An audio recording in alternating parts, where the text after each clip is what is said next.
and they will become stable. Also, when an atom loses electron, it becomes a positive ion. Why? Because electron is lost, so more number of protons are there, so it becomes a positive ion, and hence it is called a cation. This is already known to you.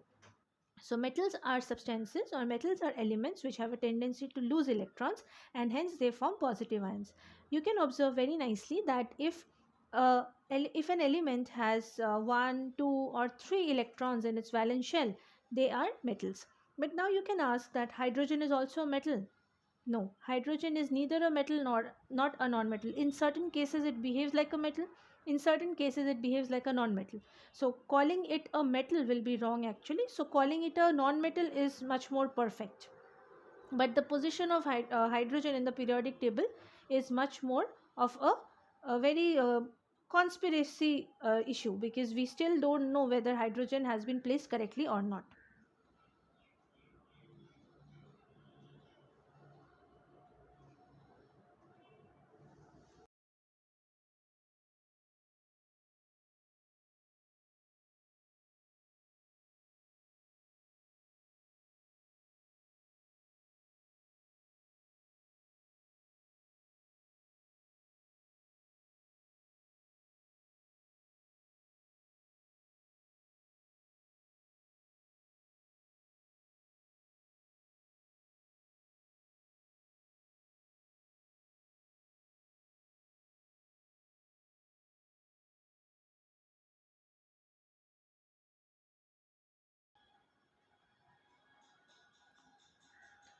So we are going to learn about the metallic character. Like I told you, hydrogen is neither a non-metal or a metal completely. In certain cases it behaves like a metal, and in certain cases it acts like a non-metal. So what has been said about hydrogen? Let's see. Hydrogen does not have any neutron inside its nucleus, but it has only one electron and it has only one proton. Now what will happen if hydrogen will lose an electron? It will have no electrons with itself. It will just have a proton. So you can consider that hydrogen ion, that is H plus, hydrogen ion or H plus, it is actually a proton.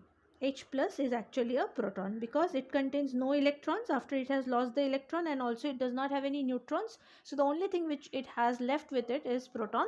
So hydrogen ion is actually a proton.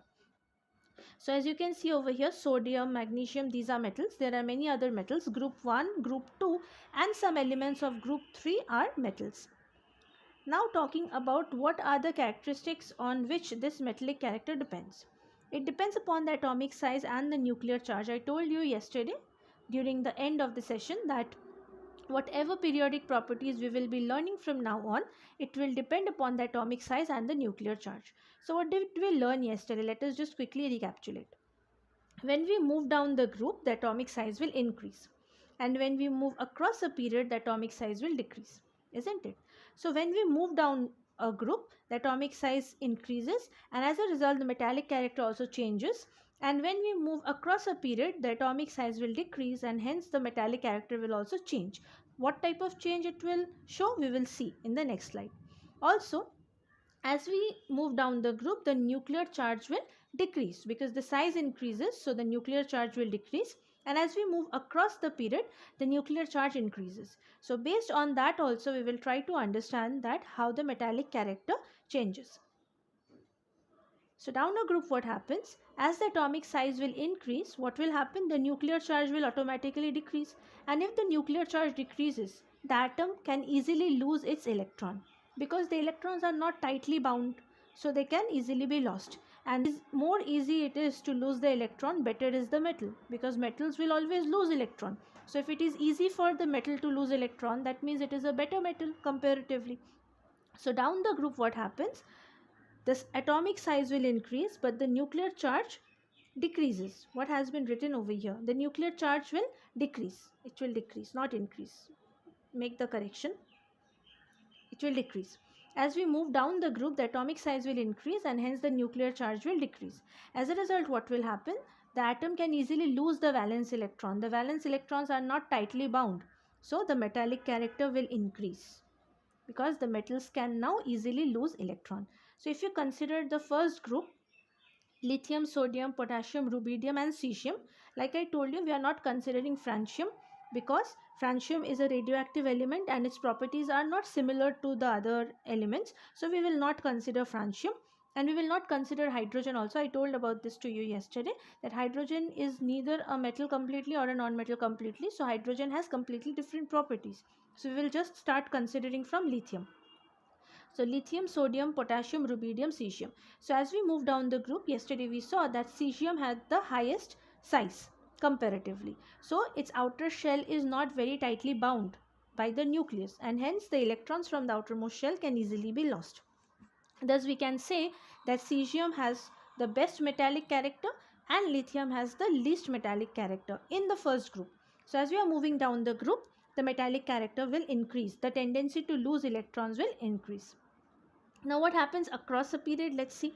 Across a period, what did we check yesterday? That the atomic size was decreasing and the nuclear pull was increasing. Isn't it? The nuclear charge was increasing and the atomic size was decreasing. So if the nuclear charge is high, will it be easy for the atom to lose the electron? No, obviously no, because the outermost shell is very tightly bound.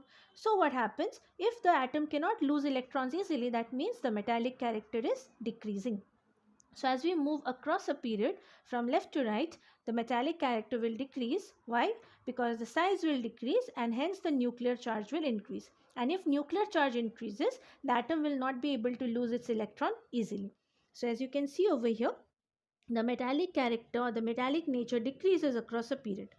As you can see over here, in the second period, we have considered lithium, beryllium, boron, carbon, nitrogen, oxygen. So lithium and beryllium are metals. Boron is a metalloid.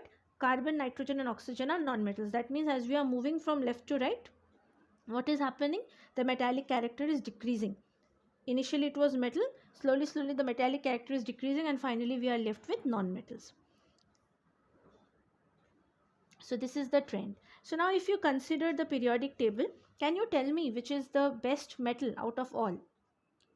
One thing we know that group 1 and group 2 contains all metals. And if you consider group 1 contains all the good metals comparatively. Compared to group 2, group 1 has better metals. Better metals in the sense that they can easily lose electron. So we will first consider group 1. So in group 1, which is the best metal? Cesium. So cesium is the best metal always, because it is present in the lowest part of group 1 and also it is present in group 1. That means it can easily lose electrons and can form cation. So cesium will be the best metal. So this is about metallic character. The non-metallic character will show just the opposite trend. So first of all, let's see what are non-metals. Non-metals are the elements which have a tendency to gain electrons. They will gain electrons and they will complete their octet. They will complete the 8 electrons in its valence shell and hence they will become stable. And on gaining the electron, it will be called anion. It will be called a negative ion or anion. So the elements which have 5, 6 or 7 electrons in its valence shell, they will be called nonmetals. Why are we not considering the valence electron to be 4? Because if the valency is 4, it can either take 4 electron or it can either lose those 4 electrons. So it depends. And moreover, whenever the valency of an element is 4, it can neither completely lose or it can neither completely gain. It will just share. So these things we will learn in the second chapter when we will study about bonding. So you have to remember one thing, that metals are the elements which have valence electrons as 1, 2 and 3, but non-metals are the elements which have their valence electrons as 5, 6 and 7. 8 will not be possible because 8 means it is already stable, noble gases. So 5, 6, 7. So over here we have some examples such as chlorine, oxygen, we have fluorine, we have sulfur, etc. These are all non-metals. They have the tendency to gain electron and then become stable. So what happens down the group and across a period? Just the opposite, like in case of metals. Down the group we saw that the metallic character was increasing. But over here what is happening? Down the group, the non-metallic character is decreasing. Non-metallic character decreases down the group. Now why does this happen? Again, the two reasons, atomic size and nuclear charge. Down the group what happens? The atomic size was increasing. That means the size of the atoms was increasing slowly as we are moving down the group. But what happens to the nuclear charge? The nuclear charge will decrease. That means the outermost shell is not tightly bounded. So if the outermost shell is not tightly bounded, or if the electrons in the outer shells are not pulled by the nucleus, will it be possible for the atom to pull any electron towards itself? It will be very difficult, isn't it? Because the nuclear charge is so less that it will not be able to pull the outermost shell only. So how will it pull another electron? So as we are moving down the group, the non-metallic character will decrease because the nuclear charge is less but the atomic size is more. Now what happens across a period? Just the opposite, like in case of a metal. We saw that in case of a metal, the metallic character was decreasing across a period, but the non-metallic character is increasing across a period. Why? Again the same reasons, atomic size and nuclear charge. The atomic size decreases and the nuclear charge increases. So if the nuclear pull is so high, it will be very easy to pull another electron. So as a result, the non-metallic character is increasing as we are moving across a period from left to right. So non-metals and metals are opposite in nature, so their trends across the periodic table is also opposite in nature. So as you can see, again we have considered over here period 3. Sodium, magnesium, aluminium, silicon, phosphorus, sulfur and chlorine. As we are moving from left to right, we see that non-metallic character is increasing. Phosphorus, sulfur, chlorine, all these are non-metals. So non-metallic character is increasing as we move across a period. Now let's see two important terms which are related to metals and non-metals. This is also known to you from class 9. This is also another type of recapitulation. What is oxidation and what is reduction? We know one thing, oxidation means addition of oxygen and reduction means removal of oxygen. Also we know oxidation means removal of hydrogen and reduction means addition of hydrogen. But over here we will consider these two terms in relation with loss and gain of electrons. So oxidation means loss of electron and reduction means gain of electrons. So which elements can easily lose electrons, metals or non-metals? Obviously metals. Metals can easily lose electrons, so metals get oxidized. And non-metals, they have a tendency to gain electrons, so non-metals get reduced. So one thing you have to remember, it is a very easy thing also, the elements which get oxidized, they are good reducing agents, and the elements which get reduced, they are good oxidizing agents. So accordingly, we just saw that metals can easily lose electron and hence they are oxidized. So metals are reducing agents. Metals are good reducing agents. But on the other hand, we just saw that non-metals can easily gain electrons. That means they get reduced. That means they are very good oxidizing agents. Just the opposite. So all the non-metals are good oxidizing agents and all the metals are good reducing agents. So if I tell you that across a period what is happening, the oxidizing nature is increasing because the non-metallic character is increasing, and down the group what was happening, the metallic character was increasing, hence the reducing nature or the reducing effect was increasing. Very important, you don't have to memorize it specifically or separately, it is completely interlinked with the metallic and the non-metallic character itself. Next, we also have a very interesting observation. We know one thing, that metallic oxides are basic in nature. Generally, except a few, metallic oxides are basic. That means they will show a basic nature. If you put red litmus in its solution, it will turn blue. But non-metallic oxides, they are acidic in nature. That means if you make a solution of non-metallic oxide and then you put blue litmus paper, it will turn red. This is known to you from the chapter, I think acid rain. It was already there in class 9, but not in much detail. So we'll learn about it nicely over here. So metallic oxides are generally basic and non-metallic oxides are acidic. I am saying the word generally because there are many metallic oxides which show both, which show an amphoteric nature. They can react with acids also, they can react with bases also. You will learn about this in the chapter 4, analytical chemistry. But what is the trend in this oxide nature? Let's see. We know one thing, that as we move across a period, the metallic character will decrease. So what happens over here, we have written some oxides, sodium, magnesium, aluminium, silicon, phosphorus, sulfur and chlorine oxides. So we have considered the third period. Let's see. Sodium oxide, magnesium oxide, aluminium oxide, silicon oxide or silicon dioxide, phosphorus pentoxide, sulfur trioxide and chlorine heptoxide, or we can say this is a chlorine oxide itself. So what do we see? Sodium oxide and magnesium oxide, they are basic in nature because they are metallic oxides. But aluminium oxide is amphoteric because aluminium has such a property. Aluminium, lead, then zinc, all these have amphoteric nature. So aluminium oxide is amphoteric. And as we are moving further across the period, we see that slowly the acidic nature of the oxide is increasing because the non-metallic character is increasing. So the acidic nature is also increasing. So across a period, there is decreasing basic nature and there is increasing acidic nature of the oxides. But down a group, what happens? We know down a group the metallic nature increases, so the nature of the basicity of the oxide, that also increases. So if we consider oxides of lithium, sodium, potassium, rubidium and cesium, which will have the most basic oxide? Obviously cesium, because it is the best metal. So more metallic the element, more basic will be its oxide. More non-metallic the element, more acidic will its oxide be. But in case of aluminium, zinc and lead, the properties are a little different. They will show amphoteric nature. So I hope it is clear till here. Next, let's see trends in reactivity. This is very simple. If you understand the previous topic, non-metallic and metallic character, this is very easy. So across a period, what do we see? Sodium is present at the leftmost side of the third period, and chlorine is present at the rightmost side of the third period. I am not considering the noble gases here because they are unreactive. So what do you see? In case of metal, sodium is the most reactive in that particular period, and in case of non-metal, chlorine is the most reactive in that particular period. But in the middle, we see first the radioactivity will decrease, and then, I'm sorry, it is not radioactivity, it will be reactivity. So what do we see?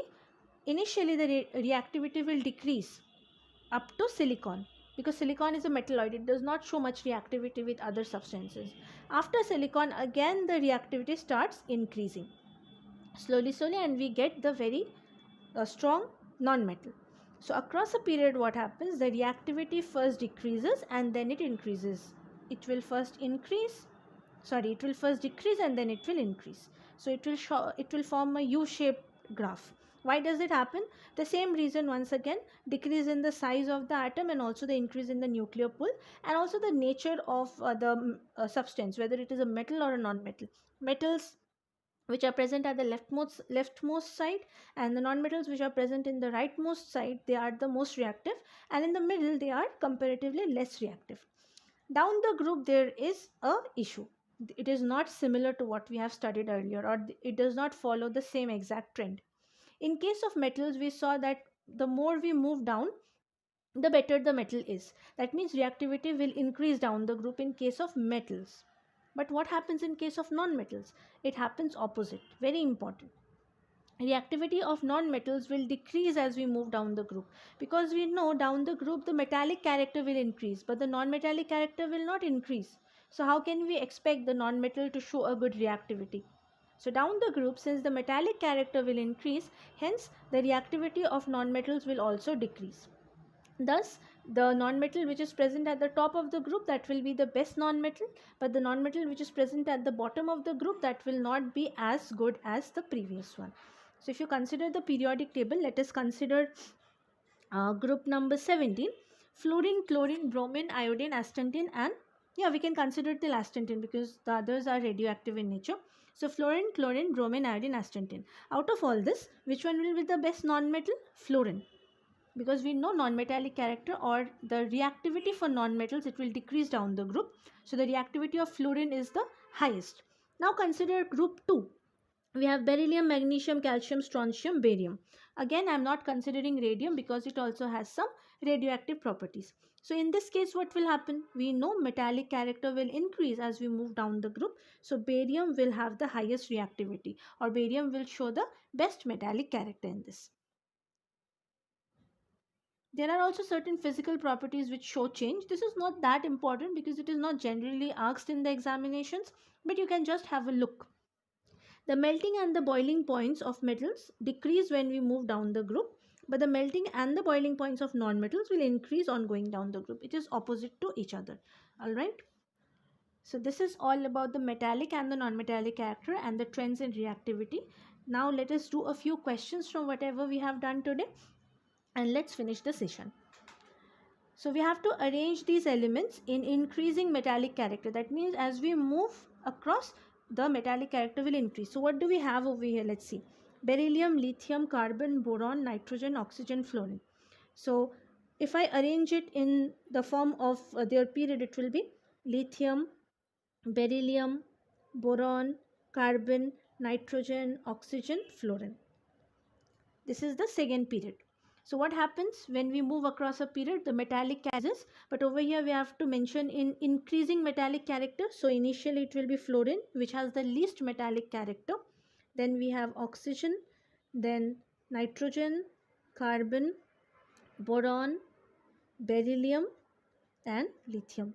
So lithium is the best metal over here, and fluorine is the least metallic character element here. So this is the arrangement, this one. This is the answer. Next question is, we have to arrange silicon, sodium, aluminium, magnesium, chlorine, phosphorus and sulfur in decreasing non-metallic character. So let's see how do we do it. First let me just rub it quickly. Alright. So decreasing non-metallic character, that means as we are moving from the left to right, the non-metallic character will decrease. So first of all, let's arrange it. Sodium, magnesium, aluminium, silicon, phosphorus, sulfur, chlorine. So sodium belongs to the third period. So that means all these elements are there in the third period. So in this case, which has the least non-metallic character? Obviously sodium. Decreasing non-metallic character. So first we will have chlorine, then we will have sulfur, and as we move further, so this is the answer.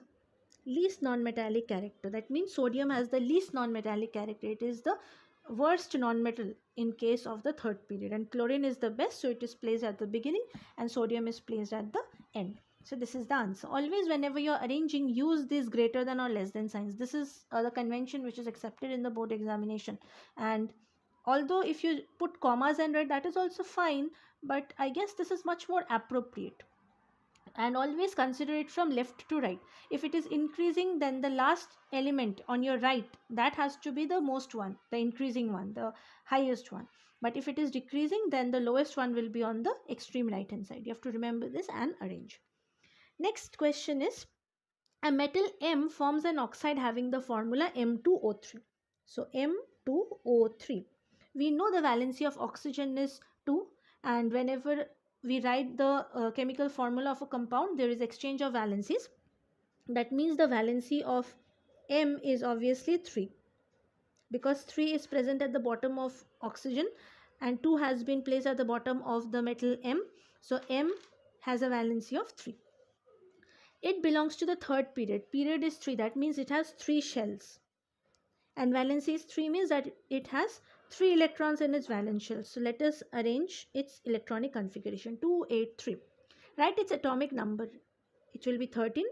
2 plus 8 plus 3 is 13. And what is the valency of the metal? It is 3. So we have found both the answers very easily. So in order to do these questions as quickly as I did, you should remember the valency of certain elements which you have studied in the lower classes, in class 9 itself. So all the first 20 elements, their valency has to be there in your mind very nicely. Only then you can solve these type of questions very quickly. What is the next question? Let's see. An element X belongs to the 4th period and the 17th group. 17th group means which are the elements? The halogens. So let us write fluorine, chlorine, bromine, iodine. So fluorine belongs to the 2nd period, chlorine belongs to the 3rd period, and bromine belongs to the 4th period. So obviously bromine is the answer. Bromine belongs to the 4th period and the 17th group. So bromine is the element X. State the number of valence electrons in it. Since it is a halogen, the number of valence electron will be 7, isn't it? What is the name of the element? We just found out it is bromine. Name the family to which it belongs.